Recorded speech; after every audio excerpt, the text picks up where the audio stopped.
ओम नमो भगवते वासुदेवाय। नमस्कार दोस्तों, आज के इस वीडियो में हम श्रवण करेंगे वैशाख माह महात्म्य के 18वें अध्याय का पाठ। इससे पहले के वीडियो में हमने 17वें अध्याय तक का पाठ श्रवण किया था। वैशाख के माह में जो भी वैशाख महात्म्य का श्रवण करता है अथवा पठन करता है, उसके जन्म जन्मांतर तक के पाप नष्ट हो जाते हैं और मनुष्य सभी सुखों को प्राप्त करता है। जीवन सार्थक हो जाता है और भगवान श्री हरि की कृपा की प्राप्ति होती है। यह अत्यंत ही मंगलकारी घटना मानी जाती है। जैसे व्यक्ति को वैशाख के माह में इसके महात्म्य का श्रवण करने का मौका मिलता है, कहते हैं शास्त्रों में ऐसा वर्णित है, भगवान विष्णु की साक्षात उस पर कृपा है, ऐसा माना जाता है। आइए भगवान श्री हरि का ध्यान करते हुए पाठ आरंभ करते हैं। ओम नमो भगवते वासुदेवाय। श्रीमन्नारायणे नारायणे हरि हरि, जप लो नारायणे नारायणे हरि हरि, रट लो नारायणे नारायणे हरि हरि हरि हरि। मिथिलापति ने पूछा फिर आगे, हे ब्राह्मण, इस वैशाख के माह में कौन कौन सी तिथियां अति पुण्यदायिनी हैं? तब सूर्यदेव जी कहते हैं, सूर्य के मेष राशि में स्थित होने पर वैशाख मास में 30 तिथियां अति ही पुण्यदायिनी के समान मानी जाती हैं। एकादशी में किया हुआ पुण्य कोटि कोटि गुना प्राप्त होता है। यदि एकादशी में स्नान, दान, तपस्या, हवन, देव पूजा और पुण्य कर्म एवं कथा का श्रवण किया जाए, तब वह भी तत्काल ही मुक्ति को देने वाला होता है। यदि कोई मनुष्य रोग और दरिद्रता से भी पीड़ित हो, तो भी मनुष्य इस पुण्यमयी कथा के श्रवण मात्र से ही कृत्य हो जाता है और दरिद्रता से उसे मुक्ति प्राप्त होती है।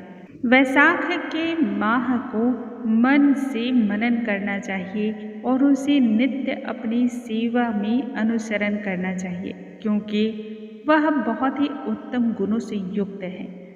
दरिद्र, धनाढ्य, पंगु, अंधा, नपुंसक, साधारण स्त्री हो या विधवा स्त्री, पुरुष, बालक, युवा, वृद्ध तथा अन्य रोगों से पीड़ित ही मनुष्य फिर क्यों न हो, परंतु वह सब भी वैशाख मास के धर्मों का यदि पालन करते हैं तो उन सभी के लिए यह अत्यंत ही सुख का साधन बनता है।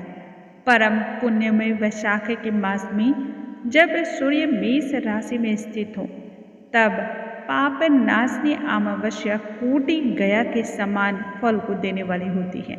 अर्थात हे राजन, जब पृथ्वी पर राजर्षि सावर्णी का शासन था, उस समय 30वें कलयुग के अंत में सभी धर्मों का लोप हो चुका था। ठीक उसी समय की बात है, आनर्त देश में धर्म वर्ण नाम से विख्यात एक ब्राह्मण रहा करते थे। यह मुनिवर धर्म वर्ण ने उस कलयुग में ही किसी समय महात्मा मुनियों के सत्र याग में सम्मिलित होने के लिए पुष्कर क्षेत्र की यात्रा की थी। वहाँ कुछ व्रतधारी महर्षियों ने कलयुग की भूरी भूरी प्रशंसा करते हुए कहा था, सतयुग में भगवान विष्णु को संतुष्ट करने वाला जो पुण्य 1 वर्ष में साध्य है, वही त्रेता में 1 मास में साध्य होता है और द्वापर में यह 15 दिनों में ही साध्य हो जाता है। परंतु कलयुग में तो यह और भी आसान और सरल हो जाता है। कलयुग में यदि मनुष्य भगवान विष्णु का स्मरण मात्र ही कर ले, तब भी उससे 10 गुना अधिक पुण्य फल की प्राप्ति होती है। कलयुग में थोड़ा सा पुण्य कर लेने मात्र से ही कोटि गुना अधिक पुण्य फल की मनुष्य को प्राप्ति होती है। जो मनुष्य कलयुग में एक बार भी भगवान विष्णु के नाम को लेकर के दया दान करता है और दुर्भिक्ष में अन्न देता है, वह निश्चय ही ऊर्ध्व लोक में गमन करता है। यह सुनने के बाद देवर्षि नारद हंसने लगे और हंसते हुए उन्मत्त के समान नृत्य करने लगे। सभासदों ने तब पूछा, नारद जी, भला क्या बात है जो आप इस समय हंस रहे हैं और नृत्य कर रहे हैं? तब मुनिवर नारद जी हंसते हुए उन सभी को उत्तर देते हैं, आप लोगों का कथन बिल्कुल सत्य है। इसमें तनिक भी संदेह नहीं है कि कलयुग में स्वल्प कर्मों के द्वारा ही महान पुण्य को साधा जा सकता है तथा कलेश को नाश करने वाले भगवान केशव के स्मरण मात्र से ही भगवान श्री हरि प्रसन्न हो जाते हैं। तथापि मैं आप लोगों से यह कहता हूँ कि कलयुग में ये दोनों ही बातें दुर्घट हैं। शिश्नेन्द्रिय का निग्रह और जिह्वा को वश में रखना, ये दोनों कार्य जो मनुष्य सिद्ध कर ले वही नारायण के स्वरूप कहे हैं। अतः कलयुग में आपको यह कदापि नहीं ठहरना चाहिए। नारद जी की इस प्रकार की बातों को सुनकर के उत्तम व्रत का पालन करने वाले महर्षि सहसा ही यज्ञ को समाप्त करने के पश्चात सुखपूर्वक उठ करके वहां से चले गए। धर्मवर्णी भी यह बात को सुन करके भूलों को त्याग देने का उसी समय विचार कर लिया। उन्होंने भी ब्रह्मचर्य व्रत का धारण किया और इसके पश्चात दंड और कमंडलों को हाथों में लिया और जटावलक धारी होकर के वे कलयुग के अनाचारी पुरुषों को देखने के लिए घर छोड़ करके चल दिए। उनके मन में बड़ा अधिक विस्मय उत्पन्न हो रहा था। उन्होंने देखा कि प्रायः मनुष्य पापाचार में ही प्रवृत्त होकर के बड़े भयंकर एवं दुष्ट प्रवृत्ति के हो गए हैं। यहाँ तक कि ब्राह्मण भी पाखंडी हो चले हैं। शूद्र संन्यास को धारण करते हैं, पत्नी अपने पति से ही द्वेष रखती है, शिष्य गुरु से ही वैर करता है, सेवक स्वामी के और पुत्र पिता के घात में ही लगा हुआ रहता है। ब्राह्मण शूद्र वस्त्र और गौवें बकरियों के समानांतर हो गई हैं। वेदों में गाथा की ही प्रधानता अब रह गई है।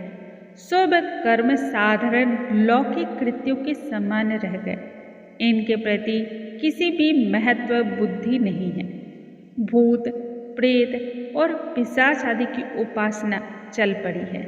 सभी लोग अन्य प्रकार की गलत आदतों में लिप्त होते जा रहे हैं। यहाँ तक कि लोग मैथुन में आ सकते हैं और उसके लिए अपने प्राणों तक का भी त्याग करने के लिए बैठे हैं। सब लोग झूठी गवाही देते हैं, अर्थात झूठे वचन कहते हैं। मन में सदा ही छल और कपट का भाव भरा रहता है। कलयुग में सदा लोगों के मन में कुछ और ही रहती है और वाणी में कुछ और तथा क्रिया में कुछ और ही भाव देखा जाता है। सबकी विद्या किसी न किसी स्वार्थ को लेकर के ही निहित होती है और केवल राजभवन में ही उसका आदर सत्कार होता है। संगीत आदि कलात्मक जितनी भी विद्याएं हैं वह सभी राजाओं को प्रिय है। कलियुग में अधम मनुष्य पूजे जाते हैं और श्रेष्ठ पुरुषों और मनुष्यों की अवहेलना हो रही है। कलियुग में वेदों के विद्वान ब्राह्मण दारिद्र्यता को पाते हैं, जबकि जो झूठे होते हैं जिनमें भगवान की भक्ति नहीं होती है वही धनाढ्य हो रहे हैं। पुण्य क्षेत्र में पाखंड अधिक बढ़ता जा रहा है। शूद्र लोग जटाधारी तपस्वी बन करके धर्म की व्याख्या करते हैं। सभी मनुष्य अल्पायु दयाहीन और सठ हो रहे हैं। कलि युग में प्रायः सभी धर्म के व्याख्याता बन जाते हैं और दूसरों से कुछ लेने में ही अपने आप को महान भी मानते हैं। इसी में वो उत्सव भी मनाते हैं, अपनी पूजा कराना चाहते हैं और व्यर्थ ही दूसरों की निंदा भी करते हैं। अपने घर आने पर सभी अपने स्वामी के दोषों की चर्चा में ही तत्पर रहते हैं। कलियुग में लोग साधु संत को नहीं जानते। पापियों का तो बहुत आदर और सत्कार होता है। दुराग्रही लोग इतने दुराग्रही होते हैं कि साधु पुरुषों के एक दोष का भी ढिंढोरा पीटते हैं और पाप आत्माओं के दोष समूहों को भी गुणात्मक बतलाते हैं। कलियुग में गुणहीन मनुष्य दूसरे के गुण को ना देख करके उनके दोषों का ही अपने में अनुसरण करते हैं, उसे ही ग्रहण करते हैं और उसे स्वीकार करते हैं। जैसे पानी में रहने वाली जोंक प्राणियों के रक्त को पीती है, जल नहीं पीती, उसी प्रकार से जोग के धर्म से संयुक्त हो मनुष्य दूसरे का रक्त चूसते हैं। औषधियाँ शक्तिहीन होती जा रही हैं। ऋतुओं में उलटफेर हो जाता है। सब राष्ट्रों में अकाल पड़ता है। बंजर जमीन हो रही है। कन्या योग्य समय में संतान को उत्पन्न नहीं कर पाती है। लोग नट और नर्तिकाओं की विद्याओं से ही विशेष प्रेम करते हैं। जो वेद वेदांतर की विद्याओं में तत्पर और अधिक गुणवान हैं, उन्हें अज्ञानी मनुष्य सेवक की दृष्टि से देखते हैं। वे सब के सब भ्रष्ट हो रहे हैं। कलियुग में प्रायः लोग श्राद्ध कर्म का त्याग करते हैं, वैदिक कर्मों को छोड़कर बैठते हैं और उनकी जिह्वा पर भगवान विष्णु का नाम तक नहीं आता। लोग श्रृंगार रस में आनंद का अनुभव करते हैं और उसी के गीतों को गुनगुनाते भी हैं। कलियुग में मनुष्यों में ना कभी भगवान विष्णु के प्रति भक्ति और सेवा ही देखी जाती है, ना ही शास्त्रीय विषयों पर चर्चा ही होती है, ना ही कहीं यज्ञ की दीक्षा हो रही है, ना ही विचार का लेस है, ना ही तीर्थ यात्रा की ओर लोगों का ध्यान है, ना ही दान धर्म को ही करते हुए देखा जा रहा है। यह कितनी बड़ी आश्चर्य की बात है। उन सब को देख करके तब धर्म वर्ण को बड़ा भारी भय लगा। पाप से कुल की हानि होते हुए देख करके अत्यंत आश्चर्य से चकित होकर के वे दूसरे द्वीप की ओर चल पड़े। सब द्वीपों और लोकों में विचरते हुए बुद्धिमान धर्म वर्ण किसी समय कौतूहलवश पितृलोक की ओर गए। वहां उन्होंने कर्म से अपने कष्टों को पाते हुए पितरों को बहुत बड़ी भारी पीड़ा में और भयंकर दशा में देखा।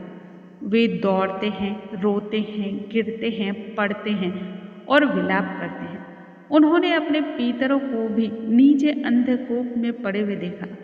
उनको देख करके आश्चर्यचकित होकर के धर्म वर्ण ने दयालुता के साथ पूछा, आप लोग कौन हैं?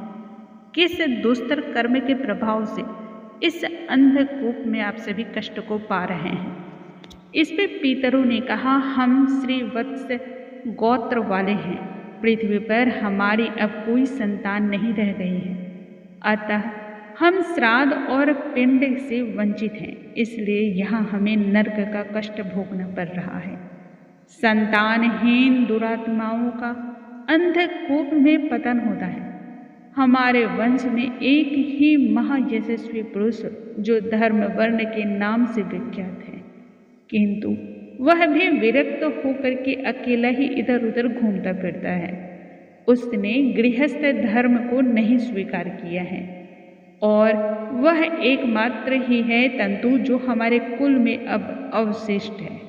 उसकी भी आयु छिन्न हो जाने पर हम लोग घोर अंधकूप में गिर जाएंगे, जहाँ से फिर निकलना अत्यंत ही कठिन होगा और यह पीड़ा अब हमसे नहीं बर्दाश्त हो रही है।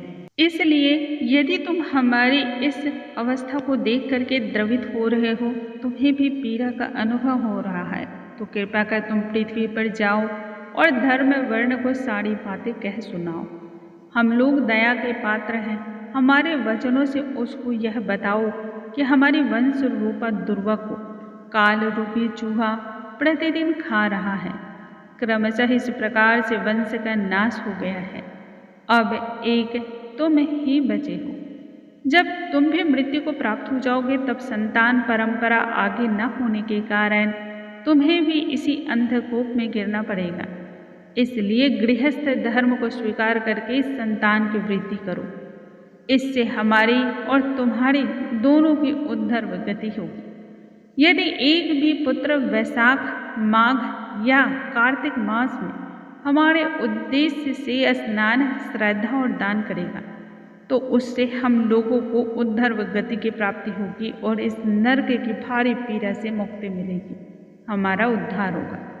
यदि एक पुत्र भी भगवान विष्णु का अनन्य भक्त हो जाए, यदि एक पुत्र भी एकादशी का व्रत रहने लगे, अथवा यदि एक भी भगवान विष्णु के पाप नाशक कथा का श्रवण करे, तब उसकी 100 बीती हुई पीढ़ियों का तथा 100 भावी पीढ़ियों का उद्धार होता है।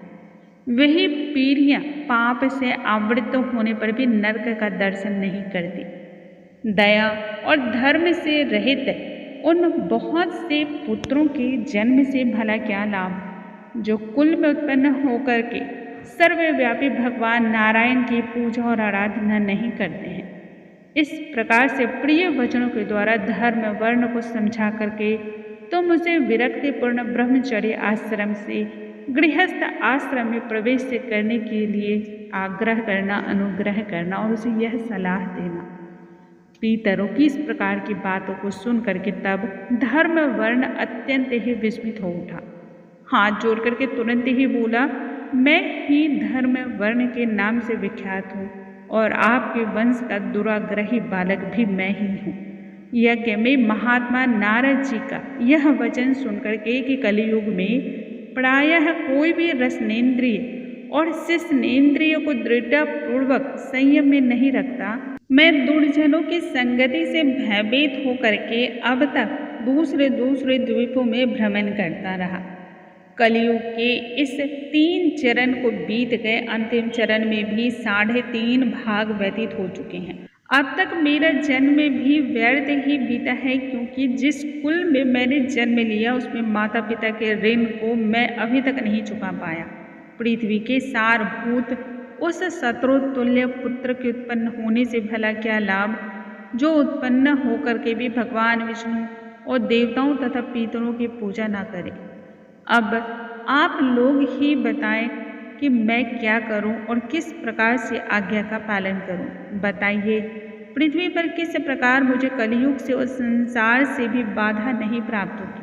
पितरों ने जब धर्म वर्ण के मुख से इस प्रकार की बातों को सुना तो मन में थोड़ी सी ढाढ़स आई और वह बोले, बेटा तुम गृहस्थ आश्रम को स्वीकार करो और उसे स्वीकार करके संतान की उत्पत्ति के द्वारा हमारा उद्धार करो। जो भगवान विष्णु की कथा में अनुरक्त होते हैं तथा निरंतर ही श्री हरि का स्मरण करते हैं, मुख पर सदा श्री हरि के नामों का ही जाप रहता है, वे ही सदाचार के पालन में तत्पर होते हैं। उन्हें कभी भी कलियुग की कोई भी बाधा नुकसान नहीं पहुंचाती है। बाधा उनके लिए मुसीबत या अन्य प्रकार की समस्याएं उत्पन्न नहीं करती है। हे मानद, जिसके घर में शालग्राम शिला अथवा महाभारत की पुस्तक हो, उसे भी कलियुग की बाधा उत्पन्न नहीं होती है। जो वैशाख मास के धर्मों का पालन करता है, माघ मास के स्नान में तत्पर होता है और कार्तिक मास में दीप का दान करता है, उसे भी कलियुग की बाधा उत्पन्न नहीं होती है। उसके लिए भी कलियुग की बाधा समस्या नहीं होती है। जो व्यक्ति प्रतिदिन भगवान विष्णु के पाप नाशक एवं मोक्षदायिनी दिव्य कथाओं का श्रवण करता है, जिसके घर में बलि वैष्णव्य दीप होता है, शुभ कार्य में तुलसी स्थित होती है तथा जिसके आंगन में हमेशा उत्तम गौ विराजमान रहती है, उसे भी कलियुग की बाधा नहीं होती। अतः इस पापात्मक युग में भी तुम्हें कोई भय नहीं है बेटा। शीघ्र ही पृथ्वी पर जाओ। इस समय वैशाख का पवित्र मास चल रहा है। यह मास सभी का उपकार करने वाला मास है। सूर्य के मेष राशि में स्थित होने पर 30 तिथियां अति ही पुण्यदायिनी मानी गई हैं। एक एक तिथि में किया हुआ पुण्य कोटि कोटि गुना अधिक मनुष्य को प्राप्त होता है। उसमें भी जो वैशाख की अमावस्या तिथि है, वह मनुष्य को मोक्ष को देने वाली है। देवताओं और पितरों को वह तिथि अत्यंत ही प्रिय है। इसलिए शीघ्र ही तुम भूमि लोक पर वापस चले जाओ और वहां जाकर के अपने धर्मों का पालन करो। यही मोक्ष की प्राप्ति कराने वाले हैं। जो उस दिन पितरों के उद्देश्य से श्राद्ध करते हैं और जल से भरा हुआ पात्र, घड़ा अथवा पिंड देते हैं, उन्हें अक्षय फल की प्राप्ति होती है। अतः अहि महामते, तुम शीघ्र ही भूलोक पर जाओ और जब अमावस्या हो तब कुंभ सहित श्राद्ध एवं पिंड दान करो। सबका उपकार करने के लिए गृहस्थ धर्म का आश्रय लो। धर्म, अर्थ और काम से संतुष्ट होकर के उत्तम संतान को प्राप्त करो। फिर मुनि वृत्ति से रहते हुए सुखपूर्वक द्वीपांतरों में विचरण करो। पितरों के इस प्रकार के आदेश को प्राप्त कर लेने पर धर्म वर्ण मुनि शीघ्रता पूर्वक भूलोक की ओर चले गए। वहां मेष राशि में सूर्य के स्थित रहते हुए वैशाख मास में प्रातः काल स्नान किया और फिर देवताओं, ऋषियों तथा पितरों को तर्पण किया। फिर कुंभ दान सहित पाप विनाशक श्राद्ध करके उसके द्वारा पितरों को पुनरावृत्ति रहित मुक्ति को प्रदान किया। तत्पश्चात उन्होंने स्वयं विवाह करके उत्तम संतान को जन्म दिया। यह संतान भी दिव्य गुणों से सुशोभित थी और लोक में उस पापनाशिनी अमावस्या तिथि को इस प्रकार से उसने प्रसिद्ध किया। तदंतर वे भक्तिपूर्वक भगवान की आराधना करने के लिए हर्ष के साथ गंधमादन पर्वत की ओर चले गए। इसलिए वैशाख मास की यह अमावस्या तिथि परम पवित्र मानी जाती है और सभी पितरों के लिए यह अति ही पुण्यदायिनी भी है। कष्टों से मुक्ति के लिए भी यह तिथि मानी जाती है। बोलो भगवान श्री नारायण की जय, भगवान श्री हरि की जय, स्वामी नारायण की जय। दोस्तों, इस प्रकार से आज के इस वीडियो में हमने सुना वैशाख माह महात्म्य के 18वें अध्याय का पाठ। कल के वीडियो में हम आगे की कथा का श्रवण करेंगे। आज हम यहीं पर समाप्त करते हैं। आइए भगवान श्री हरि के नामों का ध्यान करते हुए आज की कथा यहीं पर समाप्त करते हैं। श्रीमन्नारायण नारायण नारायण भजमन्नारायण नारायण नारायण। बोलो नारायण नारायण नारायण, स्वामी नारायण नारायण नारायण।